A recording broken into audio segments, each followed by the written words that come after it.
Hey everyone, my name's Alexa Pack. I'm a customer success manager at talon.one. Talon.one is an API-based loyalty and promotion engine that allows you to run all of your campaigns seamlessly in one place. I want to welcome you all today to our first episode of Loyalty Lessons. We want to set the scene with loyalty specifically and talk about designing a program and things to consider along the way.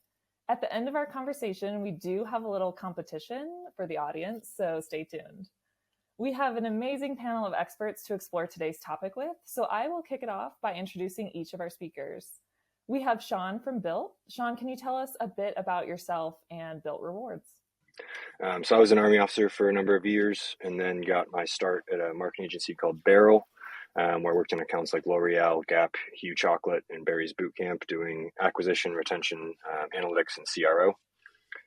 From there, kind of leaned into the lifecycle side of things and am now the director of lifecycle marketing at Built Rewards. Built Rewards is a loyalty program for renters, and so you earn points on rent. You can use those points towards your rent payment, towards a down payment on a house, and then sort of like any other credit card point on travel and some other cool stuff we'll get into later on. Thanks, Sean. Then we have Phil from Loyalty and Reward Co. Phil, over to you.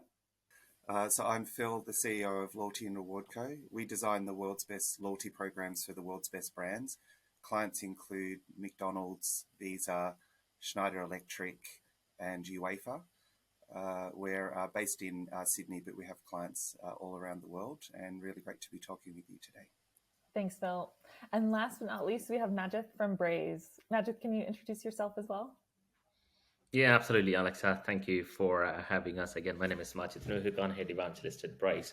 Been at the company for almost 4 years now. And for those of you who do not know what Bryce is, we are a leading customer engagement platform that powers interactions between consumers and the brands they love. So with Bryce, global brands can ingest and process customer data in real time, orchestrate, and also at the same time optimize contextually relevant cross-channel marketing campaigns. And as an evangelist, I represent our company globally and also work with a lot of brands across industries.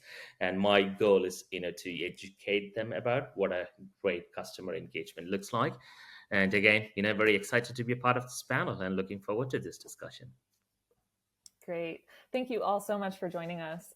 So setting the scene, we want to look at the beginning stages of loyalty programs and the process of designing a program.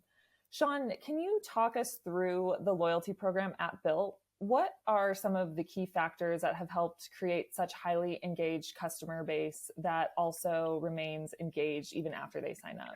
Yeah, and so what's unique about us, I think, is that we started with a problem rather than trying to build a business. And so the idea was that if home ownership is part of the American dream, and that's how you build generational wealth, then what's happening for our generation, the generation after mine, where with home prices being so high, with rent prices being so high, how are you supposed to realize this dream? And so we set about trying to figure out how to build a rewards program that would reward you on rent and make that a lever you can pull to someday own a home. And from there, we just started trying to tackle other problems. Like once we figured out that we can truly provide great value on the rent side and leverage that into home ownership, where else are you already spending and kind of not getting rewarded and having to eat a lot of cost? And how can we have that become a lever that ultimately pushes you to that dream of owning a home? Thanks, Sean. This next question is for you, Phil. What questions do you ask clients to key in on how loyalty can help them reach their business goals? And what kind of goals do businesses commonly look at within that loyalty framework? Yeah, I think a lot of our clients and wider businesses get confused about what a loyalty program actually is and what it can do. Our favorite definition of a loyalty program is a desirable member behavior stimulation program. So we work with our clients to map out the customer journey and then try to identify the behaviors that they want their customers to exhibit at each stage of that journey. And that then becomes a framework for the loyalty program design because we can use that to reinforce and stimulate those behaviors. The main things that most of our clients are wanting to do is use the loyalty program to acquire new customers, increase spend, and that's across cross-sell, upsell, repeat transaction behavior especially, increasing share of wallet, so getting them to spend more with them and less with their competitors, renew subscriptions, all that type of stuff. Definitely retention, also advocacy. The biggest conversation we're having with our clients these days is around helping them develop omni-channel personalization so that the member feels recognized at each touch point that they interact with. And that provides a really great opportunity for tools like Bryce, which specialize in that type of execution. Thanks, Phil. Yeah, over the years, I'm sure all three of you must have gained just a ton of insight and seen some common mistakes businesses make when getting started on their loyalty journey. So, Sean, thinking of some of the previous programs you've worked with, how did considerations at Built differ from similar customer lifecycle initiatives you've been involved in before? Yeah. I think one of the interesting things on the Built side is the product by itself has a pretty long customer lifetime, right? It's a no annual fee card, and it does provide a lot of value. So there's not really when I was in e-commerce, right? There's such a huge fall off after that first purchase to try and get someone to make a second one. Once you get the card, it only becomes more valuable the more you use it, because the points, as you accrue more, then you truly open up a whole new world of possibility and what you can do with those points. So at a low level of balance, there's a lot less you can do with those points, and then as you get thousands of points stacked up, on any credit card, the opportunities expand enormously.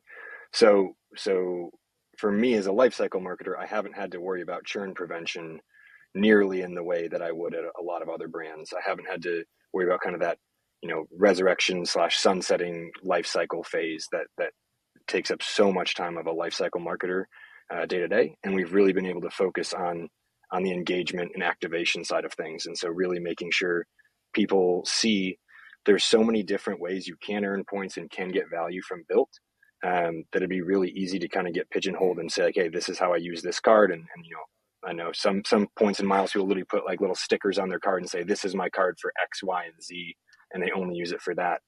And if you do that with Built, you're missing out on a whole world of other fun ways to earn points and engage.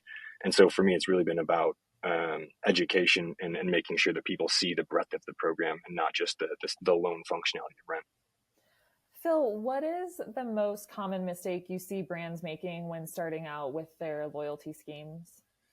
Yeah, so I think if a company doesn't have a loyalty program and they're wanting to implement one, there's probably three main things that they make, mistakes that they make. The first one is they tend to be very myopic. They think about the loyalty program that they like, and they say, okay, well, let's just do that. We have had multiple instances over the years where we've been given the brief of the CEO is a platinum frequent flyer, and they really like to turn up to the airport, go through the priority security, go into the lounge, board first, get free upgrades. So we're thinking maybe designing something like that, and there's just no capability within the business to deliver that sort of experience. So thinking more broadly about all the different types of programs is important. In Chapter 8 of our book, Loyalty Programs, A Complete Guide, we've mapped out all of the different loyalty program frameworks that are used all around the world with case studies, and we've got 10 major frameworks and 26 sub-frameworks in there. And then, of course, there's an infinite variety of combinations of those as well. So getting them to think really broadly about what's possible is really important. The second one is a lot of companies who don't have loyalty expertise think that they can design the program themselves because they joined a program. It's a very good analogy would be someone thinking that they could design a TV commercial because they've watched TV. There's a lot of complexity that sits underneath it in getting it right, building out the commercial modeling, the market research, all of the technical documentation. So engaging an expert is obviously really important.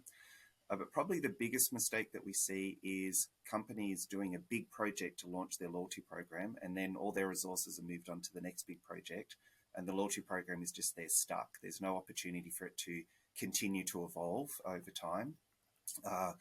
And so probably about 50% of the clients that we work with getting us to redesign their program. And the conversation usually starts along the lines of, yeah, we launched this about 5 years ago, and we've decided it's time to probably do something more with it. And it's exactly the same state as it was 5 years ago. So we recommend to our clients, don't launch a program, launch a framework with a customer feedback loop, with analytics and with elements that can be swapped in and out depending on what the members are responding to, and then allow it to evolve into your loyalty program over a couple of years. And if they take that approach, they'll end up getting something really awesome.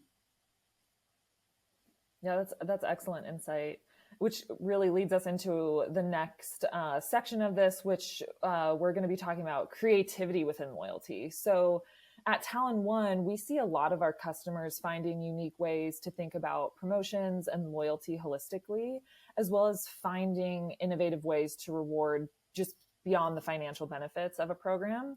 One of the biggest pain points I think I hear from customers is how to continue to engage customers after that initial sign up. Majid, with customers cutting back on spending, how do you create messaging that helps branding shine through in customer interactions? And would you be able to maybe share a few campaigns that have helped brands retain customers and build that lifetime value? Yeah, absolutely, Alex. I believe it's one of the greatest question, and you put it rightly there, right? Which is customers are cutting back on spending, which means this is the moment for brands to keep their customers at the heart of everything that they actually do, right? Which means consumers are sitting there thinking, am I going to buy the things that I really need, or am I going to just shop for the heck of shopping, right? It's applicable for any industries, basically, right? So from the very moment of the customer onboarding journey, it is a responsibility of the brands to engage them in a meaningful way, right? So I'm going to talk through three different things. First, let me touch upon customer onboarding journey. One of the first key things that we actually see here is that many companies call that, it's a project. Well, it's not a project, it's a journey, right? Because it just doesn't stop when you onboard a customer, and you need to make meaningful conversation from the very beginning. So one of the biggest factor in whether a new user will be retained in their first interaction with your brand, let that be, email, let that be via push, let that be newsletter, whatever that may be, you need to ensure that new customer experience, that core value of your brand is actually communicated, right? Consumers stick to brand where they associate themselves with, right? If you're a brand, you are big into sustainability, let your customers know, hey, you know what? We are into sustainability. We know that you are too, and that makes them to stick to the brand, right? One of the important thing here is when an user have decided to engage with the brand, which means they have chosen, nobody has forced them, they have chosen to engage with that specific brand. Then for that, I would say it is your responsibility to make sure that you provide them with every information that you need, number one. Number two, build trust from the very beginning of the customer onboarding journey, right? Be transparent about the services that you actually offer. And it is applicable for every industry, and very particularly it is applicable for fintech industries, because consumers are, giving their money to the bank. So you need to ensure, and Sean knows that very well, right? So you need to build that trust and transparency from the very beginning of the customer onboarding journey, number one. And number two is that leverage data to support smart segmentation, right? We are in an era where we need to focus on the zero-party data and the first-party data. As we all know, third-party data is actually going to disappear, right? So by comparing customer data across all the touch points, right, let that be mobile, web, offline, you gain like a 360-degree view of your user preferences and behavior, right? Consumer behavior and consumer preferences keeps on changing, whether there is a pandemic, no pandemic, macroeconomic climate downturn, the behavior will change, preferences will change. And as a brand, are you capturing those changing behavior and preferences, to target your consumers with relevant messaging? One of the common problems that we see Most of the retailers know this, right? More than 2/3 of the digital shopping carts gets filled, but customers never complete the checkout process, right? So in a scenario like this, let me share an example, right? I often don't buy things, right? So when I go to a retailer, I add a pair of jeans, right? But I never buy them, right? Because it just doesn't interest me for whatsoever reason. I just don't buy. But if you take a customer, they would not check out that specific jeans for a variety of reasons. Number one, they probably thought the price is high, right? Number two, it could be the delivery is going to take longer. They need the pair of jeans tomorrow, but it's going to come 15 days later. So that could change from the brand side, right? The price could drop, the delivery could be shorter. So in a moment like this, let me know, hey, you know what, the pair of jeans that you have looked at gone down by price by 10%. For me, that's adding value. Alexa, you talked about macroeconomic downturn, consumers doesn't want to spend money, but when they see that brand is communicating value to them, helping them to save money, that's when they decide to come back. That's when they decide to convert, right? When you engage in those meaningful way, that's when the customer will come back along with your journey over and over again, because they know you care, right? And the third thing is, which I wanted to talk about, which at Bryce, which you often talk about, is cross-channel customer engagement, right? In a world today, humans are different, individuals are different. I prefer email. Philip, you may prefer push notifications. Sean, in-app messages, I don't know. But as a brand, do you understand how and when your consumers are engaging with your brand, right? It is highly likely, like I said, I may do window shopping online, right? I may engage with your brand during early in the morning. I may engage with your brand more on the weekend. So depending upon when I am likely to engage, send me that message, right? And send me that message through the right channel. It is a cheesy thing to say, right message at the right time through the right channel, but oftentimes brands get that wrong, right? So think about how and when you wanted to target your consumers through relevant messaging. That's when you would start attracting your consumers. That's when they will stick to your brand. So these are the three campaigns. I could go on, but I will stop. Philip, please. I'd even say the majority of brands actually can't deliver the right message at the right time to the right Yep. person. So brands that do develop that capability are well ahead of the rest of the crowd and will probably maintain that position. Yeah, and Phil, you Yep. kind of mentioned common mistakes that organizations make. So what considerations should brands have when they're aiming to create a loyalty program that is unique and different? And what are some alternate types of incentives that brands should be offering right now? Yeah, it's a good question. We have a set of 8 principles that we talk about that all best practice loyalty programs have, and one of those is differentiating. I think Built's a great example of that. I mean, it really is truly unique. Came out of nowhere. The whole world turned its attention to it, and it's really stood out because it just is so different and so compelling and solves that problem so well. We find that in industries there's this really interesting phenomenon where competitors mimic other competitors. So if you look at the loyalty programs within particular industries, you'll see they're often very similar. We've even seen instances where the main loyalty program design used within an industry has a fundamental flaw in it, and everyone is replicating that fundamental flaw. So it's talking more about that myopic approach that we were discussing earlier. So what we do with our clients is we say the best thing that you can do is look outside your industry for inspiration in what the program design should be, and borrow elements from other industries that are going to be unique to your industry, so that you can truly define your program and use that as another way to convince people to choose you over competitors. We spend a lot of time joining loyalty programs, studying loyalty programs, and collecting these case studies that we can bring to that conversation to help influence what our clients could do. In terms of incentives, there is some really interesting incentives popping up. We had crypto pop up a few years ago. There's some fractionalized shares and real estate out there. Lots of focus on generating money come by experiences and that type of thing. But if you look at the history of loyalty programs, that actual core design, which is where people spend, they're provided with value that they can accumulate and then redeem in the future, has been around since the 1850s, and it's not really changed that much. Just the currencies that are awarded and the different types of rewards that can be accessed is what's evolved. Ultimately, what drives loyalty program engagement and has done so since the 1850s is value.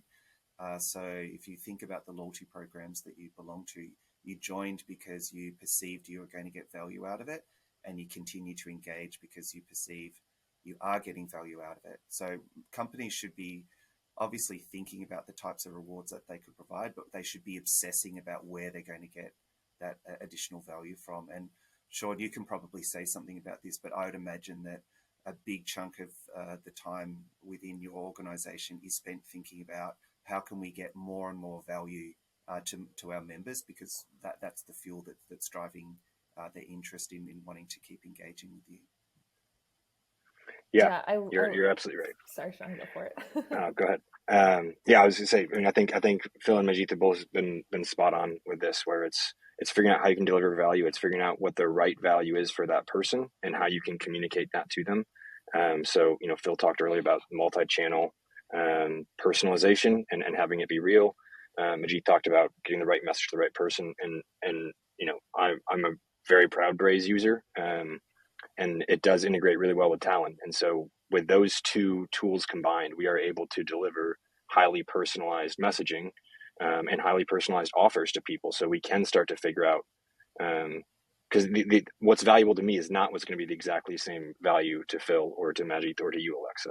And so the more we can start to figure out what is valuable to you, it kind of gets us away from this cookie cutter loyalty program to being able to build one that's a little more customizable, where we are like passionate about the value. And I think the one piece you have to kind of accept as a brand is that, what is valuable to your customer might not be immediately valuable to you as a business. And so you have to figure out how you kind of toe those lines and where you're willing to eat some cost to truly deliver value, because that's what we're ultimately trying to do with a loyalty program. Yeah, absolutely. Phil, I love that you use the word obsessed, because I think that is something that you're totally right. Organizations should be obsessed with how they can continue to drive that value. And Sean, I'll pass it back over to you, but Built is doing some really, really cool stuff with point portability. Can you just share more about that? Yeah. So, I think we've tried to be unique both on the earn and use case side of how to actually use your points. So starting on use, we have just a ton of flexibility. We think that is part of the value that our point provides, is that you can choose how to use it. So we have transfer partnerships with some of the biggest travel brands, both airlines and hotels, including United and American Airlines, and hundreds of others. You can transfer your points to boutique fitness studios like SoulCycle. We custom curate an art and decor collection every quarter. You can use your points towards that. Amazon, towards your rent payment, towards a down payment on a house. So there's lots of ways you can use your points. And then on the earn side of things, in addition to our standard earning structure on the card is 3x on dining, 2x on travel, 1x on kind of everything else, including rent. On the first of the month, we've dubbed that Rent Day, and it's now a Built holiday. So you get 6x on dining, 4x on travel, 2x on everything else, plus your normal 1x on rent. And then we have a tab in our app and on our site that appears and disappears on the first.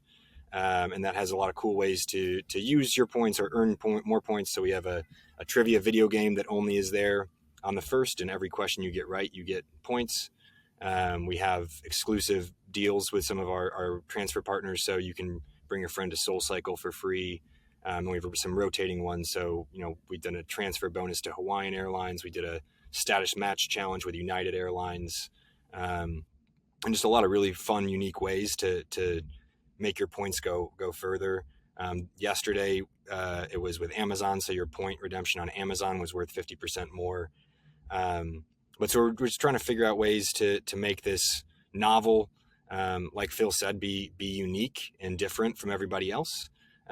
give people enough opportunities to find the right way for them, and truly get the value, so everyone will eventually find the right value spot for them. Thanks, Sean.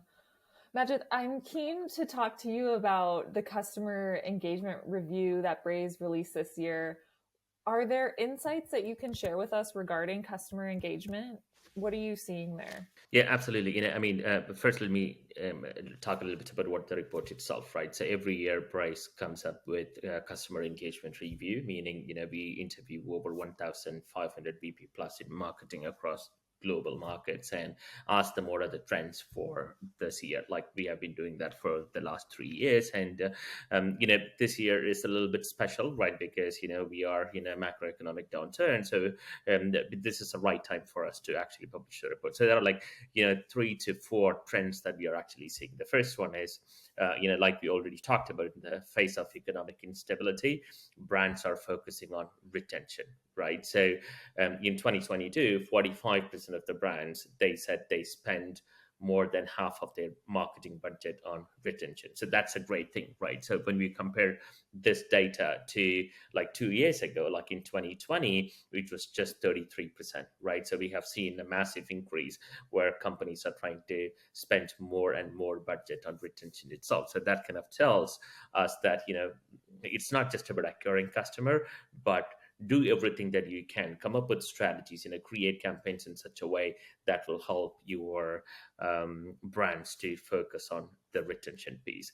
And then the second trend that we actually see is, beyond retention, brands recognize the value of relevant messaging, right? We talked about this a lot today, right? Being relevant, adding value. So when we ask, how does these brands plan to adapt their customer engagement messaging in 2023, they talked about, more than half of them, they said they will send more messages offering helpful advice, right? So it's not just about trying to capitalize and monetize on every engagement. Sending more emails doesn't mean more revenue. Many brands kind of misunderstand that, right? So it's about sending relevant messages. That's what will convert your consumers, and not more emails. So brands are trying to see that we need to send messages, but let that messages be of offering help to our consumers. And the other interesting that we have seen is, nearly 50% of those brands said they will target consumers based on financial indicators like their household income, right? So if they see their household income is less, then it doesn't make sense for them to target them with high-end expensive products, because they are not going to spend it. So that means sending the messages will come down, but every message that they send will be relevant to that single user, right? And 37%, which is very, very interesting stat here, 37% of them said they will pull back on sending promotional offers, right? So when you open any email client, your promotions tabs will be filled with promotions. Most of the time it's irrelevant. Most of the times, these are products that you actually don't buy. So brands realize, what, we don't have to do that. We don't want to send these messages, but let's understand the history of engagement with our consumers based on the historical behavioral data. Action-based messaging, we can send those targeted messages. And one of the other trends that we see is data management. This has been a challenge last year too. It's not about we don't have a data problem. Every company have more and more data, but the problem that brands have is to use the data to create meaningful conversations, right? So 80% of the surveyed customers, they said it's not about collecting too much data, but it results in information that they can't use effectively, right? So collect the data, but use it in a meaningful way. And the final one is, which is one of the major problem for a lot of companies, which is siloed teams, right? And, you can't be great customer engagement if you don't communicate with other teams. So if you take larger companies, when I say larger, with over 2,500 employees, only 28% of the marketers, they said customer engagement was owned by marketing in collaboration with other teams. Only 28%. And now you may be sitting there thinking, okay, that's the case for larger companies, but how about smaller companies? Let's say less than 500 employees. It's even worse, right? Like only 21% of the company's marketers, they said, they work in collaboration with other teams. And obviously this needs to improve, to create that overarching brilliant customer engagement. You need to collaborate with other teams. So these are the 4 trends that we have seen in this year report. Alexa. Great. That's excellent. Thanks so much for sharing all that. The last question I have is for all 3 of you. How do you think the current economic climate will impact customer engagement, and how can a loyalty program help a company survive the looming recession? Yeah, so I think brands have for a long time put user acquisition ahead of retention, and I think that this is going to be that kind of moment of shifting priorities. Um, Rising ad costs, people not wanting to spend as much, and companies also need to watch their overall budgets. I think that it just makes sense that they're looking to kind of optimize both on the acquisition side, and then once they get that kind of conversion, figuring out how they can increase LTV. And I think that a big piece of that is through something like a loyalty program where you're able to contribute value over time. And instead of just spending and then saying, hey, I'm going to get one customer per, and one purchase per, figuring out how they can make a lasting relationship. And I think that that's what lifecycle marketers and loyalty marketers just dream about, right? This is now we're the star of the show from the brand side, and you get to really focus on contributing value. You get to focus on personalization. You get to focus on really elongating that customer life cycle, rather than just being one and done. Thanks, Sean. So I think from my perspective, 2 things, both of which relate to value. So the first one is stored value. Loyalty programs are really great at allowing members to build up value within their account that they can then redeem in the future. And during GFC, I was working at Qantas Frequent Flyer in the program design team, and we did some analysis at that time that suggested that members thought about their points balance in the same way they thought about cash in the bank. It was really that same sense of, I've got value there that I can hold and use at the right time. And when GFC hit, we saw a massive spike in points redemptions on all sorts of things, especially non-flight rewards, as people were using that stored value as a way to offset having to spend cash on things that they needed. So as the downturn starts to cascade through the world economy, we would expect to see a lot of a big spike in redemptions across programs that do have that stored value. The same thing happened with the pandemic as well. There was a lot of a big increase in redemptions during lockdown for similar reasons. The second thing is, if a company has a good quality program, they've got a good data set on their members, they've got their personalization set up well, then it is an opportunity to provide that personalized value that is going to maintain that engagement. We have been speaking with a couple of the supermarket programs over the past 12 months. And what's been really interesting about that is, as we have seen rampant inflation around the world, there's been a trend of lapsed members within supermarket programs re-engaging as they try to get more value out of their shop. So the supermarkets are really loving this period at the moment, or definitely the loyalty program aspect, because they're getting all of these customers come back and start to engage, to sign back up to communications, to try and access that value. So it does provide a really great opportunity for brands to differentiate themselves during these periods, and some of them will actually increase the amount of spend because they're getting a bigger share of wallet, because they're just doing that bit to try harder to win the customer's dollar. And Majid, I'll pass it on to you. Yeah, absolutely. Alex, Sean mentioned one thing, which is, you can't send 20% coupons on everything, right? So, which is a great point, right? And then, Philip, you talked about, lapsed members. That's something that we often come across, right? So when you think of loyalty and how can, brands, keep their customers over and over again, is that communicate, right? So if I'm engaging with the travel brand, as and when I achieve a certain milestone, let me know that, what, you have earned 100,000 miles, your status have gone up. Because oftentimes we also see lapsed members, they sign up for a loyalty program, but they just don't engage.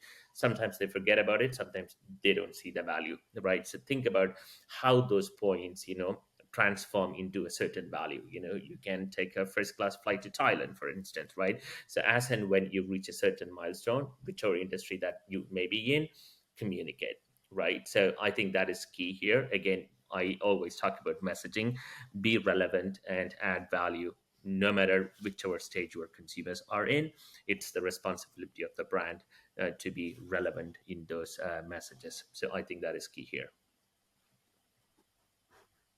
Thank you all so much for sharing that. Any final words of advice for marketers out there, or things that you would like to promote? I can go probably first. Like I said, I share a lot of trends, which obviously I have taken from the customer engagement review that we have just launched, like literally 3 days ago. So please go to bryce.com/CER, and you will be able to find all those. Inside, you will be able to take a look at the top 3 to 4 trends that shaping customer engagement in 2023. You can also take a look at opportunities companies can seize for growth by each and every industry. So that is my key takeaway here. Cool. Yeah, mine would be first, if you're a marketer, just be deliberate and do cool things. I think one of the great things about a loyalty program is it just is focused on value, and we talked a lot about sort of intangible value through engagement, and how brands are going to kind of lead into education and engagement. And so I think there's a huge world of opportunity to just focus on doing the cool things that have been on your wish list as a marketer, and you just kind of haven't done. So think about interactive email or AMP for email. Think about really dynamic personalization. Think about these things that would always have been put in the backlog before, but now you can build a case for, and it'll be fun for you. It'll be fun for your customers. And then, go to builtrewards.com and check out the card. Thanks, Sean. And I'd say there's an enormous amount of stuff that's happening in the loyalty industry all the time, and really crazy cool innovations coming out like Built. We produce about 20 blog articles a month talking about everything that's going on around the world, from theory, programs, psychology. So visit loyaltyrewardco.com and keep up to date with all the latest happenings in the loyalty industry. Thanks so much, Phil. And thank you to everyone in our audience for joining us today. Feel free to drop your questions into the Q&A box. And yeah, thank you for joining. Hope this was beneficial and insightful for you all.